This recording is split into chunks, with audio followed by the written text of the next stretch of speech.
Osmania university 100% ప్రపంచంతో పోటీ పడగలిగే ఒక స్టాన్ఫర్డ్, ఒక ఆక్స్ఫర్డ్ యూనివర్సిటీ స్థాయిలో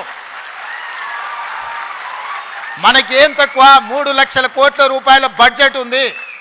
ఎవడో 1,00,000 కోట్లు కట్టింది, కూలింది, పోయింది, 1,00,000 కోట్లు గంగలో పోయింది, గోదావరిలో పోయింది. మీకోసం ఒక 1000 కోట్లు ఖర్చు పెట్టడానికి మాకేమన్నా దరిద్రం ఉందా? నేను స్పష్టంగా చెప్పదలుచుకున్నా.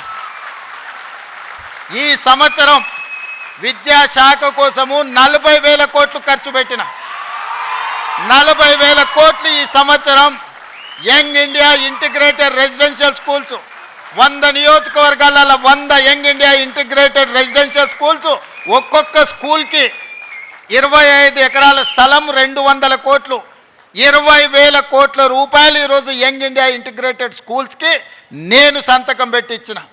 యంగ్ ఇండియా స్కిల్స్ యూనివర్సిటీకి 500 కోట్లు పెడుతున్నాం. యంగ్ ఇండియా స్పోర్ట్స్ యూనివర్సిటీకి ఈరోజు 100 కోట్లు పెడుతున్నాం.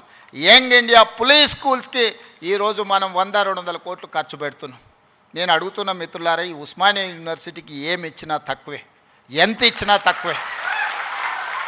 ఇది చరిత్ర కాలగర్భంలో కలవద్దు. ఇది చరిత్రకు ఎప్పుడు నిటారుగా నిలబడ్డ సజీవ సాక్షిగా ఉండాలి ఉస్మానియా యూనివర్సిటీ. ఏం కావాలనో అడగండి, అడగకపోతే మీ పేదరికమే, అడగకపోతే మీదే పేదరికం. అది నా తప్పు కాదు, అది మీ తప్పు, మీ పేదరికం తప్పు. మీ ఆలోచనల్ని సవరించుకొని అంచనాలను వేసుకొని ఏమేం కావాలనో చెప్పండి, అన్నిటిని ఇచ్చే బాధ్యత నాది. దీన్ని ఒక అద్భుతమైన యూనివర్సిటీగా, ఈ యూనివర్సిటీ లేకపోతే తెలంగాణకు చరిత్రనే లేదు. తెలంగాణ చరిత్రను నిక్షిప్తం చేసే యూనివర్సిటీ ఉస్మానియా యూనివర్సిటీ. తెలంగాణ పదానికే ప్రత్యామ్నాయం ఉస్మానియా యూనివర్సిటీ.